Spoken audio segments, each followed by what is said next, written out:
പുത്രൻ്റെയും പരിശുദ്ധാത്മാവിൻ്റെയും നാമത്തിൽ ആമേൻ. എല്ലാവരും നമ്മളെ കർത്താവിൽ ഉണർന്നിരിക്കുന്ന സുപ്രഭാതം എല്ലാവർക്കും. എൻ്റെ പ്രിയപ്പെട്ടവർ, നമ്മളെ ഇന്നത്തെ പ്രാർത്ഥനകൾ ശരിക്കും പറഞ്ഞാൽ ഈ പ്രാർത്ഥനയും ഇന്നത്തെ ആഹാരമാണ്. ശരിക്കും എനിക്ക് പണ്ടുപോലെ ഉണ്ടായിരുന്നൊരു അഭിവാഞ്ചിയാണ് രാവിലെ ജനങ്ങളുമായിട്ട് പ്രാർത്ഥിക്കണം. അങ്ങനെയാണ് നമ്മൾ പ്രത്യക്ഷീകരണ പ്രാർത്ഥന 5:30 വെച്ചത്. ഇപ്പോഴങ്ങനെയല്ല. ഇപ്പം ഞാൻ തന്നെ നേരിട്ട് വന്ന് എല്ലാ ദിവസവും നിങ്ങളുടെ കൂടെ പ്രാർത്ഥിക്കുകയും അപ്പോൾ നിങ്ങളത് ഷെയർ ചെയ്യുകയും മറ്റുള്ളവരും നമ്മുടെ പ്രാർത്ഥനയിൽ പങ്കെടുത്തുകൊണ്ട് ഒരു ആധ്യാത്മിക ഔത്സുക്യത്തോടെ ഉണർവോടും ഉത്സാഹത്തോടും കൂടി ആയിരിക്കണം ഈ ഉഷസ് അങ്ങോട്ട് ആരംഭിക്കേണ്ടത്. പ്രാർത്ഥിക്കുക. കർത്താവായ ദൈവമേ, ഈ പ്രാർത്ഥനയിൽ അങ്ങ് പ്രസാദിക്കുകയും അങ്ങയുടെ മക്കളെ ഉത്സാഹഭരിതരാക്കണമേ. എൻ്റെ കർത്താവിന് ഉന്നതമായ നാമത്തിൽ സഭയുടെ അധികാരത്തിൽ കുരിശിൻ്റെ അടയാളത്തിൽ ഇന്നത്തെ ദിവസം 13-ാം തീയതി ജനുവരി തിങ്കളാഴ്ച കർത്താവിൻ്റെ തിരുസന്നിധിയെ സംബന്ധിച്ച് പ്രാർത്ഥിക്കുന്നു. പ്രസരിപ്പോടെ ഓരോരോ കാര്യങ്ങളുടെ പ്രാരംഭത്തിനായി പോകുന്ന അനേകം മക്കളുണ്ട്. ഈശോയെ, ജോലി, വീട്, വിവാഹം, വിദ്യാഭ്യാസം, അങ്ങനെയുള്ള വ്യത്യസ്ത മേഖലകളിൽ അങ്ങനെ പോകുന്ന എല്ലാവരുടെ യാത്രകളും ഞാൻ ആശീർവദിക്കുന്നു. കർത്താവ്, നിൻ്റെ നാമത്തിൽ കർത്താവെ, അങ്ങ് അവരെ ആശീർവദിക്കണമെന്ന് പ്രാർത്ഥിക്കുന്നു. ഈശോയെ, I will come with you wherever you go. നീ എവിടെ പോയാലും ഞാൻ നിൻ്റെ കൂടെ വരുമെന്നുള്ള കർത്താവെ, അങ്ങയുടെ വലിയ പ്രവചനമാണ്, അങ്ങയുടെ വലിയ പ്രഖ്യാപനമാണ്. ഞങ്ങൾ ആ പ്രഖ്യാപന വചനങ്ങളിൽ വിശ്വസിക്കുന്ന കർത്താവെ, ഞങ്ങൾ അങ്ങയുടെ സാന്നിധ്യം ഞങ്ങൾക്ക് അനുഭവിക്കാനും അതാ സമയങ്ങളുടെ പ്രാർത്ഥനയുടെ ഉണർവോടെയും തീഷ്ണതയോടെയും അങ്ങയെ മനസ്സിലാക്കുവാനും പ്രശ്നങ്ങൾ ഉണ്ടാകും മാത്രമല്ല, ഒരു പ്രശ്നമില്ല, പ്രശാന്തമായ സമയങ്ങളിലും പ്രാർത്ഥനയിൽ അങ്ങേ ഓർക്കുവാൻ കർത്താവ് പ്രത്യേക അഭിഷേകം അങ്ങയുടെ മക്കൾക്ക് നൽകണമെന്ന് പ്രാർത്ഥിക്കുന്നു. കർത്താവെ, നീരസമുള്ളവരുണ്ട്, വൈരാഗ്യ ബുദ്ധിയുള്ളവരുണ്ട്, ഹൃദയഭാരമുള്ളവരുണ്ട്. അവരെല്ലാം കർത്താവെ കളപ്പോട്ടെ. കർത്താവിൻ്റെ നാമത്തിൽ ക്ഷമിച്ചിരിക്കുന്നു പറഞ്ഞിട്ട് ഹൃദയത്തിൻ്റെ ഭാരം കുറയ്ക്കാൻ കർത്താവെ അങ്ങയുടെ മക്കളെ ഞാൻ ആശീർവദിച്ച് പ്രാർത്ഥിക്കുന്നു. എല്ലാം ഇന്നലെ ഉണ്ടായതും കഴിഞ്ഞ ആഴ്ചയിലുണ്ടായതും നമ്മൾക്ക് ഓരോ മനുഷ്യരും ഉണ്ടാക്കി തരുന്ന വലിയ ഭാരങ്ങൾ അങ്ങനെ തന്നെ എടുത്ത് കർത്താവിന് കൊടുത്തുകൊണ്ട് നിങ്ങൾ ഭാരമില്ലാത്തവരെ ജീവിക്കാൻ കർത്താവ് ആഗ്രഹിക്കുന്നു. കർത്താവ് ഇതിനത് കൈകാര്യം ചെയ്യട്ടെ. ചില കാര്യങ്ങൾ എങ്ങനെ തലപ്പുകഞ്ഞ് ആലോചിച്ചിട്ടും നമുക്കൊരു എത്തുപിടിയും കിട്ടണില്ല. നിങ്ങളത് പരിശുദ്ധ അമ്മയ്ക്ക് കൊടുക്കുക. അമ്മ കൈകാര്യം ചെയ്യട്ടെ. എന്നിട്ട് നിങ്ങൾ ദൈവത്തിൻ്റെ കാര്യം ചെയ്തുകൊണ്ട് നടക്കുക. അവൻ പറയണ പോലെ ജീവിച്ചുകൊണ്ടും ചെയ്തുകൊണ്ടും നടക്കുക. അപ്പോൾ ദൈവം നമ്മുടെ കാര്യം ദൈവത്തിൻ്റെ രീതി അനുസരിച്ച് ക്രമീകരിക്കും. ഒരു സംശയമില്ലാത്ത കാര്യമാണത്. അതായത് ദൈവത്തിൽ ആശ്രയിക്കുന്നവനും ഏതും ദൈവത്തിൽ ആശ്രയിച്ച് ശരണം വെച്ച് പ്രാർത്ഥിക്കുന്നവനും ഏത് തരം ദുരിതത്തിൽ ചെന്നാലും ദൈവം അവനെ രക്ഷിക്കും. കർത്താവ് നമ്മൾ പറഞ്ഞിട്ടുണ്ടല്ലോ, ലോകത്തിലായിരിക്കും ഞങ്ങൾക്ക് ഞെരുക്കങ്ങളുണ്ടാവുമെന്ന്. അത് കർത്താവിനും ആ ഞെരുക്കങ്ങളുണ്ടായി, മാതാവിനും ആ ഞെരുക്കങ്ങളുണ്ടായി, ഔസേപ്പിതാവിന് കൂടുതലും ഞെരുക്കങ്ങളുണ്ടായിരുന്നു. നമ്മളിന്ന് വായിക്കുന്നത് ആ ഒരു ഭാഗമാണ് വായിക്കണത്. അപ്പം അങ്ങനെയുള്ള എല്ലാ ഞെരുക്കങ്ങളിരിക്കുന്നവരമ്മേ, പരിശുദ്ധമ്മേ, ഈ പ്രാർത്ഥനയുടെ സമയത്ത് അവരെ നീ അനുഗ്രഹിക്കണം. തങ്ങൾക്ക് ആരുമില്ല, ആരും ഞങ്ങൾ തിരക്കണില്ല, ആരും ഞങ്ങൾ അന്വേഷിക്കുന്നില്ല, ഒന്ന് വിളിച്ചു പോലും ചോദിക്കണില്ലെന്ന് വെച്ചുകൊണ്ട് നെടുവീർപ്പിട്ട് സങ്കടപ്പെടുന്നവരുണ്ട്. ഒറ്റപ്പെട്ട് പോയല്ലോ എന്നെടുത്തിട്ട് പണ്ടെടുത്ത തീരുമാനങ്ങൾ ഓർത്തിട്ട് ഭാരപ്പെട്ടിട്ടാകാൻ വേണ്ടായിരുന്നു. ചുമ്മാ അപ്പോൾ ഓരോരുത്തർ പറഞ്ഞ് തലേ പിരികേറ്റി എടുത്തതാണ്. ഇന്നിപ്പോൾ അനുഭവിക്കുകയാണ്. ഇന്നിപ്പോൾ ഞാൻ മാത്രം എൻ്റെ ദുഃഖങ്ങൾ മാത്രമേ ഉള്ളൂ എന്നൊക്കെ പറഞ്ഞുകൊണ്ട് സങ്കടപ്പെടുന്നവരെ കർത്താവ് ഇപ്പോൾ ആശീർവദിക്കുന്നുണ്ട്. ആശീർവദിക്കുന്നുണ്ട്. ഇന്നലെ നമ്മൾ കണ്ടതാണ്, കരുണ അർഹിക്കാത്തവർക്ക് ഞാൻ കരുണ കൊടുക്കുമെന്ന്. അതിനേക്കാൾ വലിയ പ്രത്യാശ എന്ത് വേണം സഹോദരങ്ങളെ? അവരെ കർത്താവ് ഇപ്പോഴും ആശീർവദിക്കുകയാണ്. കർത്താവ് നിനക്ക് ലഭിക്കുന്ന കരുണയുടെ അടിസ്ഥാനം കർത്താവിൻ്റെ സ്നേഹം മാത്രമാണ്. അവൻ നിർലോഭമായി യേശു ക്രിസ്തു നൽകാൻ തക്ക വിധം നമ്മളെ സ്നേഹിക്കാമെന്ന് തീരുമാനിച്ചിട്ടാണ് അവൻ ജനിപ്പിച്ച് നമ്മളെ നിലനിർത്തുന്നത്. അതുകൊണ്ട് തന്നെ നീ ഒന്നിനും ഭയപ്പെടേണ്ട. കർത്താവിൻ്റെ കരുണയ്ക്കൊരു പഞ്ഞവുമില്ല. കർത്താവ് നീ പറയണം, കർത്താവേ എൻ്റെ മേൽ കരുണ ചൊരിയണമേ. നിൻ്റെ പീഡാനുഭവത്തെ ഓർത്തുകൊണ്ട്, കുരിശുമരണത്തെ ഓർത്തുകൊണ്ട്, തിരുവിലാവിലെ മുറിവിനെ ഓർത്തുകൊണ്ട്, മുറുക്കിടത്തെ ഓർത്തുകൊണ്ട് കർത്താവ് എന്നോടും എൻ്റെ കുടുംബത്തോടും കരുണ തോന്നണമേ. അങ്ങനെ കർത്താവിൻ്റെ കരുണ, അർഹതയില്ലാത്ത കരുണ നിൻ്റെ മേൽ ആവശ്യിക്കുകയും നീ കർത്താവിൻ്റെ ഇപ്പോഴും അനുഭവിക്കുന്ന എല്ലാ പ്രയാസങ്ങളിൽ നിന്ന് നീ അതിജീവിക്കുകയും ചെയ്യട്ടെ. ഈ ദിവസത്തെ പ്രാർത്ഥിക്കുന്നു. നിത്യപിതാവും പുത്രനും പരിശുദ്ധാത്മാവായ സർവ്വശക്തനായ ദൈവമേ, ആമേൻ. ഔസേപ്പിതാവെന്ന അത്ഭുത മനുഷ്യനെ കുറിച്ചാണ് നമ്മളിന്ന്. കുടുംബനാഥനാണ് കേട്ടോ. എല്ലാ കുടുംബനാഥന്മാർക്കും നാഥനായിട്ടുള്ള ആളാണ്. ഈ ദിവസങ്ങളിലെ പ്രത്യക്ഷീകരണ നമ്മുടെ പൂജരാജാക്കന്മാർ, ജ്യോതിഷികൾ, ജ്ഞാനികൾ കർത്താവിനെ സന്ദർശിച്ചെത്തി, ഉണ്ണീശ്വരനെ സന്ദർശിച്ചെത്തില്ലേ? ആ പ്രത്യക്ഷീകരണ തിരുനാളിൽ എൻ്റെ മനസ്സിൽ വന്ന ഏറ്റവും വലിയ ധ്യാനചിന്തയാണ് ഇപ്പം ഞാൻ നിങ്ങളോട് പറയാൻ പോണത്. അത് വിശുദ്ധ മത്തായി സുവിശേഷമാണ് 2-ാം അധ്യായം 11-ാം വാക്യം. ഔഷധനെ കുറിച്ചാണ് പറ. അവർ ഭവനത്തിൽ പ്രവേശിച്ച്, അവരെന്ന് പറഞ്ഞ ജ്യോതിഷികളാണ്, ജ്ഞാനികള്, കിഴക്കുനിന്ന് വന്ന രാജാക്കന്മാര്. അവർ ഭവനത്തിൽ പ്രവേശിച്ച് ശിശുവിനെ അമ്മയായ മറിയത്തോടു കൂടി കാണുകയും അവനെ കുമ്പിട്ട് ആരാധിക്കുകയും ചെയ്തു. നിക്ഷേപ പാത്രങ്ങൾ തുറന്ന് പൊന്നും കുന്തുരുക്കവും മീറയും കാഴ്ചയർപ്പിച്ചു. മക്കൾ, ഇതാണ് സംഭവം. അതായത് ഇത് വായിച്ചപ്പോഴേ പൊന്ന്, മീറ, കുന്തിരിക്കം ഒക്കെ കൊടുത്ത് വലിയ കാഴ്ചയുമായിട്ട് അവർ പെറ്റതെറിഞ്ഞ് വന്നിരിക്കുന്നത് രാജാക്കന്മാരാണ് വന്നിരിക്കുന്നത്. ഒന്നും കുറവുണ്ടാകത്തില്ല. ആദ്യം അമ്മ വിചാരിച്ചിരുന്നു, അമ്മയ്ക്ക് ആദ്യം അങ്ങനെ വിഷമമുണ്ടായിരുന്നു. ആട്ടിടയന്മാരല്ലേ വന്നത്, ഒരു ബന്ധവുമില്ല സ്വന്തമില്ലാത്ത ആട്ടിടയന്മാർ വന്ന് നോക്കി നിന്നിട്ട് പോകുമ്പോഴേ അങ്ങനെയൊന്നും അല്ലായിരുന്നില്ല. സ്വന്തം നാട്ടിലാണ് താമസിച്ചിരുന്നെങ്കിൽ, വീട്ടിലാണ് താമസിച്ചതെങ്കിൽ എത്രയോ പേര് തങ്ങളെ സന്ദർശിക്കാൻ എത്തിയെന്നൊക്കെ വിചാരിച്ചെങ്കിലും ദൈവം കൈവിട്ടിട്ടില്ല എന്നുള്ള സൂചനയാണ് രാജാക്കന്മാരെ തന്നെ, വീട്ടുകാരെക്കാളുപരി രാജാക്കന്മാർ. ദൈവം ഒരിക്കൽ നിനക്ക് നമുക്ക് ദൈവമേ കൈവിട്ടതായിട്ട് തോന്നുകയേ ഉള്ളൂ, പക്ഷെ ദൈവം കൈവിടത്തില്ല. ഇപ്പോൾ വീട്ടുകാരിൽ നിന്നും ബന്ധുക്കളിൽ നിന്നും അമ്മയ്ക്ക് ഉണ്ണീശ്വരൻ ജനനം അറിഞ്ഞ് മറ്റുള്ളവർ ആരും സമ്മാനം കൊണ്ട് വന്നില്ലെങ്കിലും സമ്മാനം കൊണ്ടുവരാൻ രാജാക്കന്മാർ ദൈവം തീരുമാനിച്ചു. എന്തൊരു എന്തൊരു സ്നേഹമാണ്, എന്തൊരു കരുതലാണ് ദൈവത്തിൻ്റെ. നമ്മുടെ കണ്ണ് ഒരു ജന്മം മുഴുവൻ നിറഞ്ഞു നിൽക്കുന്ന കരുണയാണ് ദൈവത്തിൻ്റെത്.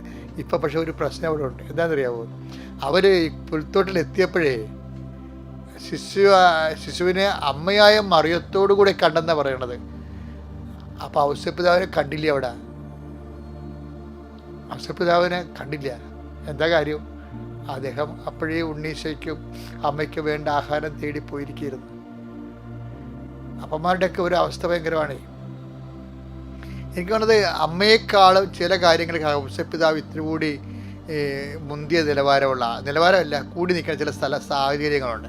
കാര്യം അമ്മ പുരുഷൻ്റെ ചുവട്ടിൽ നിന്ന് അതൊക്കെ ശരിയാണ്, പക്ഷേ ഈശോ ഉയർത്തുന്നേപ്പ് കണ്ടു, സഭ വളരണത് കണ്ടു, ഉയരണത് കണ്ടു, അപ്പോസ്തലന്മാർ അമ്മയുടെ ആശീർവാദം വാങ്ങിച്ചുകൊണ്ട് എല്ലാ രാജ്യങ്ങളിലേക്കും പോകുന്നത് കണ്ടു, പരിശുദ്ധാത്മാവ് നിറഞ്ഞുകൊണ്ട് പെന്തക്കോസ്താ ദിവസം അപ്പോസ്തലന്മാരുടെ കൂടെ ഇരുന്ന് പ്രാർത്ഥിച്ചു. അങ്ങനെ എത്ര നല്ല നല്ല കാഴ്ചകൾ ഹോശാന പാടി എതിരേറ്റുകൊണ്ട് വന്ന ഈശോയെ അമ്മ കണ്ടു. അങ്ങനെ എല്ലാ നല്ല നല്ല കാര്യങ്ങളും അമ്മ കണ്ടായിരുന്നു. ഒന്നും കാണാനൊരു പാവപ്പെട്ട മനുഷ്യനെ ഔസേപ്പിതാവ് സ്വപ്നങ്ങൾ മാത്രം കണ്ടു. ആ സ്വപ്നങ്ങൾ മാത്രം വിശ്വസിച്ചുകൊണ്ട് തന്നെ ഏൽപ്പിച്ച ജോലി പൂർത്തിയാക്കി. എന്നിട്ട് ഈശോക്ക് 20 വയസ്സുള്ളപ്പോൾ തൻ്റെ ജോലി പൂർത്തിയാക്കി താൻ മറഞ്ഞു പോകും. എന്നോട് പറയും, എൻ്റെ മകൻ വലുതാകും, അവൻ ദൈവത്തിൻ്റെ അടുത്ത് ദൈവത്തിൻ്റെ പുത്രനായി എത്തും, അതിന് മുമ്പ് ഞാൻ അവന് വഴിയൊരുക്കാൻ വേണ്ടി പോകണമെന്ന് പറഞ്ഞ് അദ്ദേഹം തൻ്റെ ഏൽപ്പിച്ച ജോലി പൂർത്തിയാക്കി അദ്ദേഹം വിട പറഞ്ഞു പോകും. ഒരു സാന്ത്വനമോ ഒരു നന്ദിയോ ഒന്നും അനുഭവിക്കാതെ ആ ജോലി മാത്രം ചെയ്തു പോയ എത്ര അപ്പന്മാർ നമ്മുടെ കുടുംബങ്ങളിലുള്ളത്. ചിലപ്പോൾ അപ്പം വെളുപ്പിനെ എഴുന്നേറ്റ് പോയിട്ട് ഒരു ജോലിക്ക് രാത്രി വരുമ്പോൾ രാത്രി പിള്ളേർ ഉറങ്ങിയും പോകും. ചിലർ അപ്പന്മാർ കഷ്ടപ്പെടാനുള്ള എല്ലാം കഷ്ടപ്പെടുകയും, അമ്മമാർ നമ്മളൊക്കെ ഇടയ്ക്കൊക്കെ പറയുകയും, ഞാൻ അമ്മമാരെ കൊച്ചാക്കി പറയുന്നില്ല, എന്നാലും ചില അമ്മമാർ പറയും, ഞാൻ നിന്നെ 10 മാസം നൊന്ത് പെട്ടതല്ലേ എന്നൊക്കെ പറഞ്ഞുകൊണ്ട് അമ്മ എന്തെങ്കിലുമൊക്കെ ക്ലെയിം പറയും. അപ്പനൊരു ക്ലെയിം പറയത്തില്ല, നിശബ്ദനായിരിക്കും.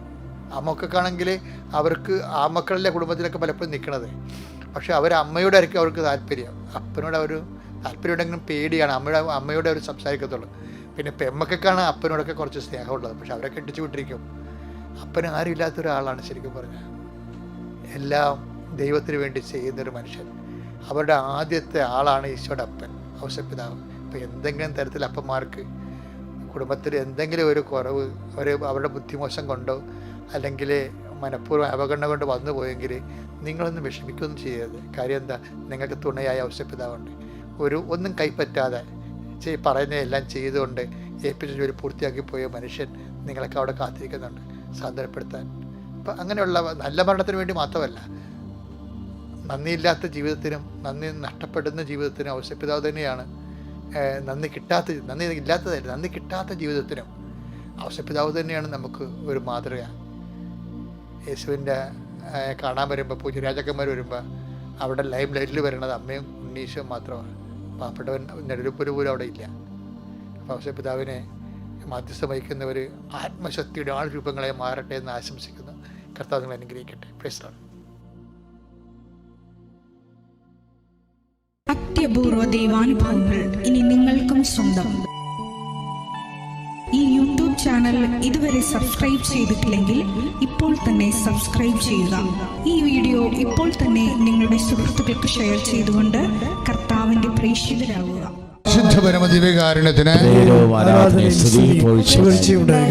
കർത്താവായ ദൈവമേ, ഉടമ്പടി ചെയ്തിരിക്കുന്ന ഞങ്ങള്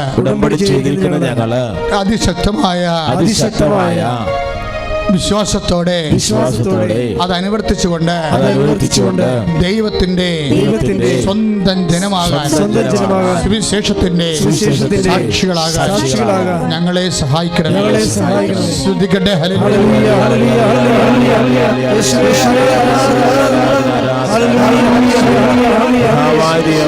എല്ലാ മക്കളെയും ആശീർവദിക്കുന്നവരെ ആശീർവദിക്കാൻ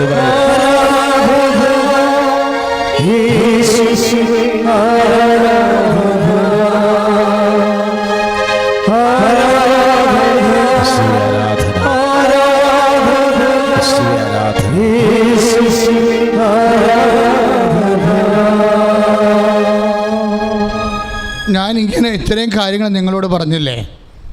കർത്താവും ഇടയ്ക്ക് പറയാറുള്ള വാക്കാണ്, ഞാൻ ഇത്രയും കാര്യങ്ങൾ നിങ്ങളോട് പറഞ്ഞു, എങ്കിലും വിശ്വസിക്കാത്ത ചിലർ നിങ്ങളുടെ കൂട്ടത്തിൽ തന്നെ ഉണ്ടെന്ന്. അത് വളരെ മോശമായിട്ട് ഈശോ സംസാരിക്കുന്നത്. കാരണം യൂദാസനാണ് വിശ്വസിക്കാൻ പറ്റാത്തത്. അതാണ് ഞാൻ ഇത്രയും കാര്യങ്ങൾ നിങ്ങളോട് പറഞ്ഞില്ലേ, എങ്കിലും വിശ്വസിക്കാത്ത ചിലർ നിങ്ങളുടെ കൂട്ടത്തിൽ തന്നെ ഉണ്ടെന്ന്. കാര്യം ഈ മനുഷ്യന്മാരെ ശവങ്ങളാണെങ്കിൽ പോലും കർത്താവിൻ്റെ വചനം കേൾക്കാൻ കഴിവുള്ളവരും കഴിവില്ലാത്തവരും ഉണ്ടെന്നാണ് ബൈബിൾ പറയണത്. പല കാര്യങ്ങൾ കൊണ്ട് ശവങ്ങളായി പോവും. അവർക്ക് പ്രതികരണങ്ങളൊന്നുമില്ല,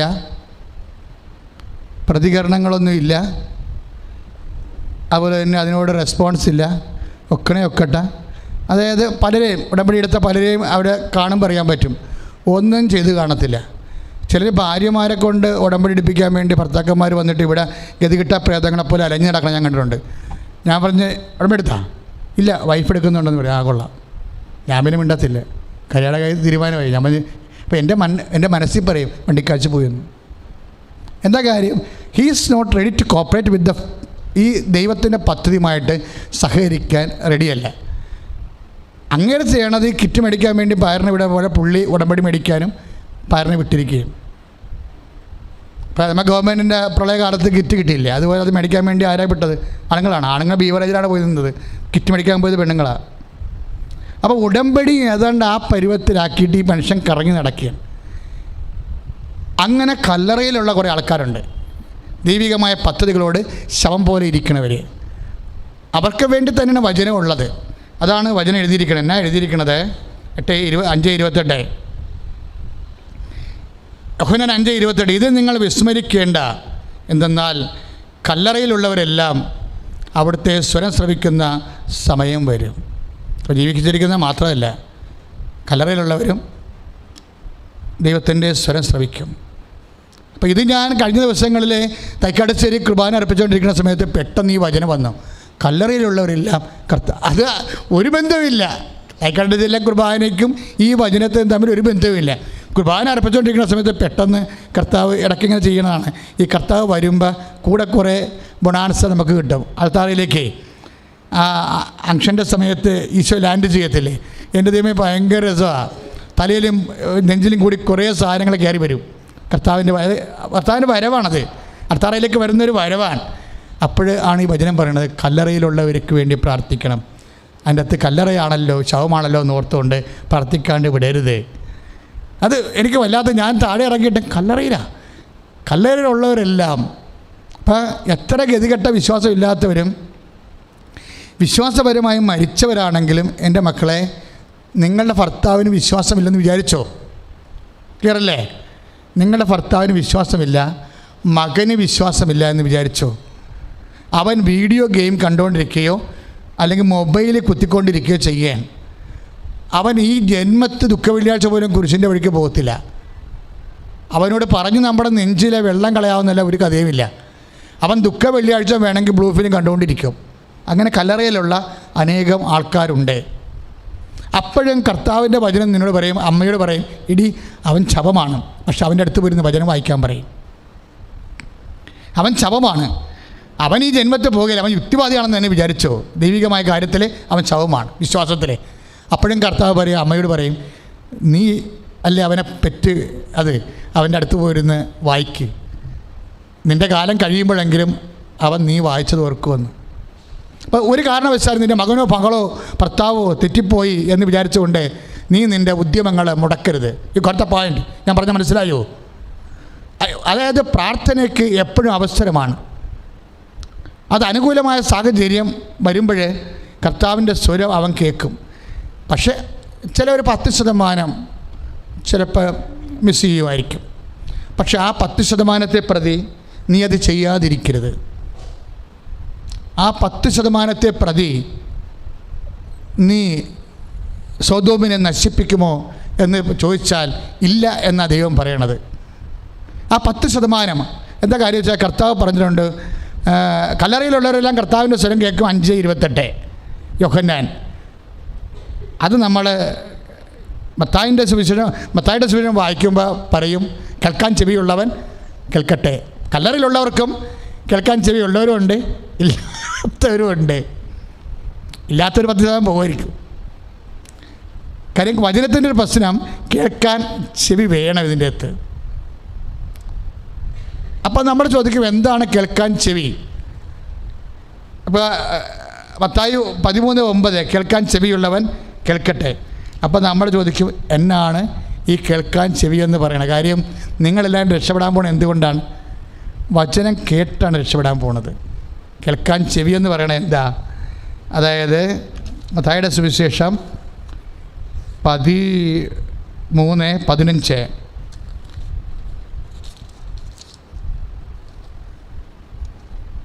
അവർ കണ്ണുകൊണ്ട് കണ്ട്, മത്തായി 13:15 എന്താണ്? അവർ കണ്ണുകൊണ്ട് കണ്ട്, ഏറ്റു പറഞ്ഞേ, കാതുകൊണ്ട് കേട്ട്, ഹൃദയം കൊണ്ട് മനസ്സിലാക്കി മാനസാന്തരപ്പെടുകയും ഞാൻ അവരെ സുഖപ്പെടുത്തുകയും അസാധ്യമാകുമാർ ഈ ജനതയുടെ ഹൃദയം കഠിനമായിരിക്കുന്നു. ചെവിയുടെ കേൾവി മന്ദീഭവിച്ചിരിക്കുന്നു. കണ്ണവർ അടച്ചു കളഞ്ഞിരിക്കുന്നു. അപ്പം ചില ആൾക്കാരെ കേൾക്കാൻ ചെവി ഉള്ളവരും കർത്താവ് ജനത്തെ രണ്ടായിട്ട് തിരിക്കും. കല്ലറയിൽ പോലും അവൻ സുവിശേഷം പ്രസംഗിക്കും, പക്ഷേ കേൾക്കാൻ ചെവി ഉള്ളവരുണ്ട്, കേൾക്കാൻ ചെവി ഇല്ലാത്തവരുണ്ട്. കേൾക്കാൻ ചെവി ഉള്ളവർ ആരാണ്? വചനത്തോട് റിസപ്റ്റിവിറ്റി ഉള്ളതാണ്. കേൾക്കാൻ ചെവി ഇല്ലാത്തവർ ഹൃദയകാഠിന്യമുള്ളവരാണ്. ഹൃദയകാഠിന്യം എന്ന് പറയുന്നത് എന്താണ്? വചനത്തോട് വിശ്വസിക്കാനുള്ള പുറംതിരിഞ്ഞ് നിൽക്കുന്ന അവസ്ഥയ്ക്കാണ് ഹൃദയകാഠിന്യം എന്ന് പറയണത്. വചനം വിശ്വസിക്കാനുള്ള ദൈവത്തെ നീ ഉടമ്പടി നിൻ്റെ ഏറ്റവും വലിയ വിജയം എന്ന് പറയണത് ഈ വചനത്തിലെല്ലാം എന്താ ഉള്ളത്? ദൈവത്തിൻ്റെ ശക്തിയാണുള്ളത്. വചനത്തിലെല്ലാം ഉള്ളത് എന്താണ്? ദൈവത്തിൻ്റെ, നമ്മൾ റോമ 1:16 വായിക്കുമ്പോൾ ദൈവവചനം രക്ഷയിലേക്ക് നയിക്കുന്ന ദൈവത്തിൻ്റെ ശക്തിയാണ്. അപ്പോൾ ഓരോ വചനത്തിലും ശക്തിയുണ്ട്. ഈ ശക്തിയാണ് വാഗ്ദാനം. ശക്തിയാണ്. കാര്യം വാക്കിൻ്റെ ഉള്ളിലെ ദാനമാണ് വാഗ്ദാനം, പ്രോമിസ്. വചനം മുഴുവൻ എഴുതിയിരിക്കുന്നത് പ്രോമിസാണ്. വചനത്തിലൂടെ ലഭിക്കുന്ന സമയം പ്രോമിസാണ്. വചനത്തിലൂടെ ലഭിക്കുന്ന സ്ഥലം പ്രോമിസ് ലാൻഡാണ്. പ്രോമീത്തരെ എന്ന് വെച്ച് കഴിഞ്ഞാൽ ടു റിലീസ്, അവിടുന്ന് പ്രോമിസ് വരണത്. പ്രോമീത്തരെ എന്നുള്ള ലാറ്റിൻ പദത്തിന് എന്താണ് അർത്ഥം? ടു റിലീസ്, പുറത്തേക്ക് വലിച്ചെടുക്കുക. പ്രത്യാശിക്കുക എന്നുള്ളതല്ല, നമ്മളത് പ്രത്യാശിക്കുക എന്നാണ് തർജ്ജമ ചെയ്തിരിക്കുന്നത്. അതിൻ്റെ എറ്റിമോളജി, റൂട്ട് മീനിങ് പറയണത് എന്താണ്? പ്രോമീത്തരെ, ടു റിലീസ്, വലിച്ചെടുക്കുക. ഓരോ വചനത്തിൽ നിന്നും എന്തോ വലിച്ചെടുക്കാനുണ്ട്. ഓരോ വാക്കിൻ്റെ ഉള്ളിൽ നിന്നും എന്തോ വലിച്ചെടുക്കാനുണ്ട്. വാക്കിൻ്റെ ഉള്ളിൽ നിന്ന് വലിച്ചെടുക്കാനുള്ള എന്താണ്? ദാനമാണ്. ആ ദാനം എന്തിൻ്റെ രീതിയിലാണ്? ശക്തിയുടെ രീതിയിലാണ്. പറഞ്ഞ മനസ്സിലായില്ലേ? അമ്മയുടെ മുമ്പിൽ നിന്നുകൊണ്ട്, അമ്മ ഇതാണ്, ഇത് ഈ മാസം ഞാൻ പ്രഗ്നൻ്റ് ആകണം എന്ന് പറഞ്ഞാൽ ഇതെങ്ങനെ സംഭവിക്കും? ഞാൻ പുരുഷൻ അറിയുന്നില്ലല്ലോ എന്ന് മംഗളവാർത്ത സമയത്ത് ചോദിക്കുമ്പോഴേ പരിശുദ്ധാത്മാവ് നിൻ്റെ മേൽ വരും, അത്യുന്നതിൻ്റെ ശക്തി നിന്നെ പ്രവർത്തിക്കുമെന്ന് പറയുമ്പോഴേ ഈ ശക്തിയാണ് വചനത്തിൻ്റെ ഉള്ളിലുള്ളതെന്നാണ് റോമ 1:16 പറയണത്. ആ ശക്തിയിൽ വിശ്വസിക്കുമ്പോഴാണ് ശക്തി പുറത്തേക്ക് വരും. അത് ബോഡി വന്ന ഹീലിംഗ് ആയിട്ട് മാറും. ആ ശക്തി പുറത്തേക്ക്, അതുകൊണ്ടാണ് വചനം കേട്ടുകൊണ്ടിരിക്കെ അവരുടെ മേൽ പരിശുദ്ധാത്മാവ് ഇറങ്ങിയെന്ന് പറഞ്ഞാൽ വിശ്വസിച്ചവരുടെ മേലാണ്. വിശ്വസിച്ചവരുടെ മേലും കല്ലറയിലുള്ളവരായാലും കല്ലറയ്ക്ക് പുറത്തുള്ള ജീവനുള്ളവരായാലും ഹൃദയകാഠിന്യം ഇല്ലാത്തവരുടെ മേലാണ് കർത്താവിൻ്റെ ശക്തി ആവശ്യിക്കുന്നത്. ഇപ്പം നമ്മൾ പ്രാർത്ഥിക്കേണ്ടത് കർത്താവിൻ്റെ വചനം വിശ്വസിക്കാനുള്ള തുറവി. നിങ്ങൾ ഈ വിശുദ്ധ വാരം മുഴുവനും പള്ളി പോകണ സമയം ഒഴിച്ച് ബാക്കിയെല്ലാം വീട്ടിലെ പണിയൊക്കെ ചെയ്താലും വചനം എടുത്ത് വായിച്ചുകൊണ്ടേ ഇരിക്കണം. വചനം പ്രാർത്ഥിച്ച് വായിച്ചുകൊണ്ടേ ഇരിക്കണം. വചനം കല്ലറയുടെ അകത്തിരിക്കണ ആൾക്കാരുടെ അടുത്ത് പോയിരുന്ന് വായിക്കണം. ജീവിച്ചിരിക്കുന്ന ആൾക്കാരും വചനത്തിൽ മറുതിരിച്ച് നിൽക്കുന്നവരെ ഹൃദയകാഠിന്യമുള്ളവരാണ്, ചെവിയില്ലാത്തവരും കേൾക്കാൻ ചെവിയില്ലാത്തവരാണ്. പക്ഷേ അവരിടത്തും പോയി വായിക്കാനാണ്. കല്ലറയിലുള്ളവരും കർത്താവിൻ്റെ സ്വരം കേൾക്കുമ്പോൾ നമ്മുടെ ഉള്ളിൽ മറ്റുള്ളവരെ മാനസാന്തരപ്പെടുത്താൻ ഒരു വിശുദ്ധവാരം, ആ വിശുദ്ധവാരം ദൈവത്തെ കൈമാറ്റം ചെയ്യുന്നതിലുള്ള ദൈവവചനങ്ങൾ വായിക്കുകയും ധ്യാനിക്കുകയും അത് നടപ്പിൽ വരുത്തുകയും അതുപോലെ തന്നെ നമ്മുടെ ജീവിത വിഷയങ്ങളിൽ ദൈവത്തെ കക്ഷി ചേർക്കുകയും ദൈവത്തിൻ്റെ അനുഭവത്തിൽ സാക്ഷികളാകുകയും ചെയ്യുന്ന വലിയ ദിനങ്ങളിലേക്ക് ദൈവം നിങ്ങളെ അഭിഷേകം ചെയ്യട്ടെ. ശ്രുതികട ഹല്ലേലൂയ ഹല്ലേലൂയ ഹല്ലേലൂയ ഹല്ലേലൂയ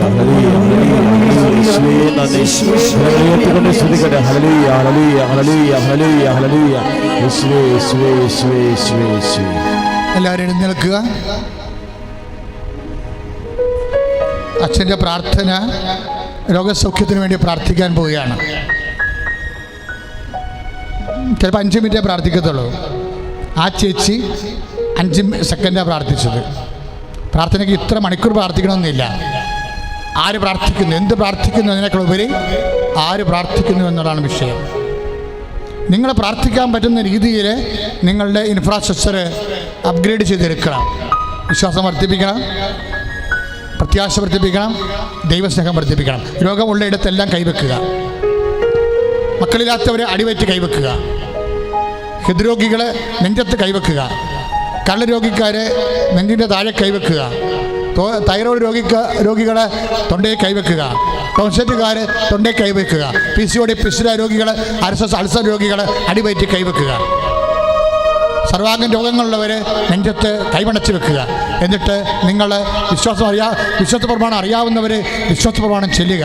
വിശ്വാസ പ്രമാണം അറിയാൻ പാടില്ലാത്തവർ യേശുവേ രക്ഷക, ഈ നിമിഷം എന്നെ സ്പർശിക്കണമേ എന്ന് അമ്മയുടെ മധ്യസ്ഥത്തിൽ കണ്ണീരോടെ പ്രാർത്ഥിക്കുക.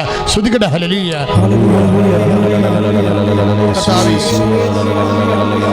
കർത്താവേ, അങ്ങയുടെ മക്കളെ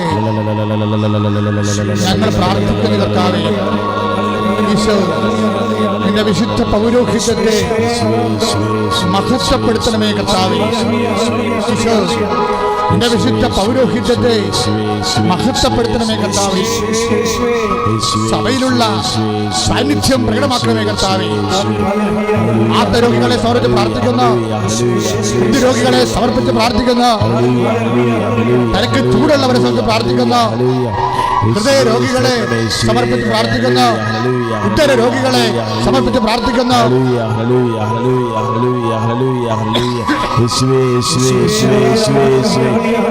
കരങ്ങൾ ഉയർത്തിക്കൊണ്ട് സ്തുതിക്കട്ടെ, അതിശക്തമായി സ്തുതിക്കട്ടെ. യേശുവേ ആരാധന.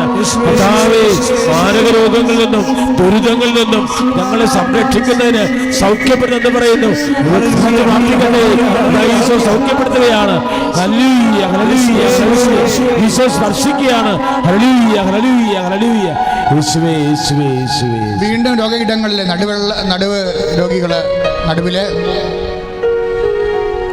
ഡിസ്ലൊക്കേറ്റ് വരുന്നവർ, കശേരികൾ ദ്രവിച്ചുകൊണ്ടിരിക്കുന്നവർ നടുവിൽ കൈവെക്കണം. കിഡ്നി രോഗികൾ നടുവിൽ കൈവെക്കണം. ജീവനോടെ അമ്മ പ്രത്യക്ഷപ്പെട്ട ദിവികാരണം എഴുന്നള്ളിയിരിക്കുന്ന ലോകത്തിലെ ഏറ്റവും ശക്തമായ ഒരു അൾത്താറുടെ മുമ്പിലാണ് നിങ്ങൾ നിൽക്കണം എന്നുള്ള ബോധ്യം ഉണ്ടാകണം. കർത്താവേ, നിന്റെ വിശുദ്ധ പൗരോഹിത്യത്തെ മഹത്വപ്പെടുത്തണമെന്ന് പ്രാർത്ഥിക്കുന്നു. ഈശോ, മറ്റൊരുവൻ രക്ഷയില്ല, ആകാശത്തിനും ഭൂമിക്കും മറ്റേ മനുഷ്യന് രക്ഷ നൽകാൻ കർത്താവെ നൽകിയിരിക്കുന്ന ഒരേ ഒരു നാമമേ ഇതിൻ്റെ ഉന്നതമായ നാമത്തിൽ പ്രാർത്ഥിക്കുന്നു. നടുവ് രോഗങ്ങൾ, കിഡ്നി രോഗങ്ങൾ, വാതരോഗങ്ങൾ, കശേരി രോഗങ്ങൾ, ത്വക്ക് രോഗങ്ങൾ, ഹൃദയ രോഗങ്ങൾ, ത്വക്ക് രോഗങ്ങൾ യേശുവിന്റെ നാമത്തിൽ മാറിപ്പോകട്ടെ.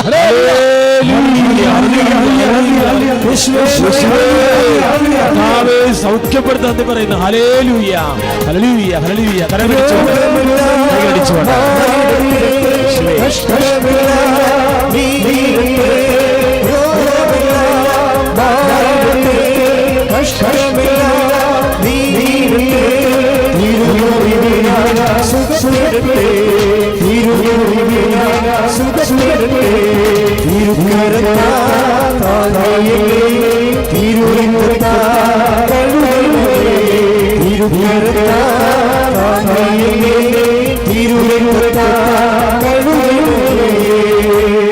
മക്കളെ, ജോലിയില്ലാത്തവരെ, വീടില്ലാത്തവരെ, വാടക കഴിയുന്നവർ, പല പല പരീക്ഷകളിൽ തോറ്റവർ, എഴുതിയവർ, റിസൾട്ട് പ്രതീക്ഷിക്കുന്നവർ, വിദേശത്ത് പോകാൻ ആഗ്രഹിച്ചുകൊണ്ട് ഓരോ കാര്യങ്ങൾ ചെയ്യുന്നവർ, സാമ്പത്തിക കടങ്ങളുള്ളവർ, അതുപോലെ വിവാഹം ഒത്തുവരാത്തവർ, മക്കളില്ലാത്തവർ, വഴിയില്ലാത്തവർ, വെള്ളമില്ലാത്തവർ, സാങ്കേതികമായ സർട്ടിഫിക്കറ്റുകൾ കിട്ടാനുള്ളവർ, വിത്തുകളുടെ സർട്ടിഫിക്കറ്റിൽ അകപ്പെട്ടവർ, വിവാഹമോചനം പ്രാപിക്കാൻ വേണ്ടി അതിൻ്റെ പേരിൽ വിഷമിക്കുന്നവർ എല്ലാവരെയും സമർപ്പിച്ചുകൊണ്ട് പ്രാർത്ഥിക്കുന്ന സമയമാണ്. അതിശക്തമായി ഇടിമുഴങ്ങുന്ന പോലെ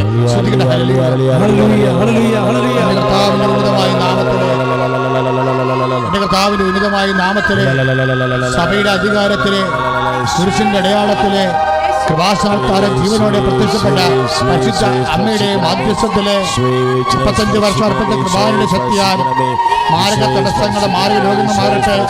ജീവിത ദുരിതങ്ങൾ, രോഗ തടസ്സങ്ങൾ, സാങ്കേതിക ദുരിതങ്ങൾ, എല്ലാ ദോഷങ്ങളും യേശു ക്രിസ്തുവിന്റെ നാമത്തില്, യേശുവിന്റെ കുരിശില്, ഈശോ നാമത്തില് ബന്ധിക്കപ്പെടട്ടെ. നിങ്ങൾ യേശു നാമത്തില് സ്വതന്ത്രരാകട്ടെ. Hallelujah, hallelujah, hallelujah, hallelujah, hallelujah, hallelujah.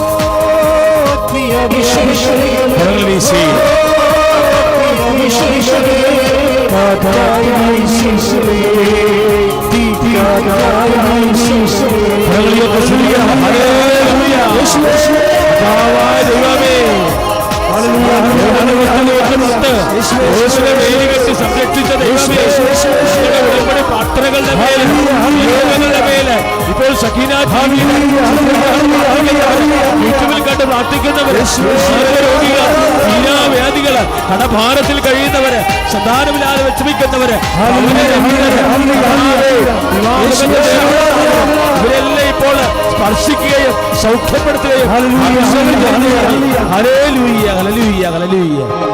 ശിരസ് നമിച്ച് പരിശുദ്ധ പരമ ദിവ്യകാരുണ്യത്തിന്, പരിശുദ്ധ പരമ ദിവ്യകാരുണ്യത്തിന്, പരിശുദ്ധ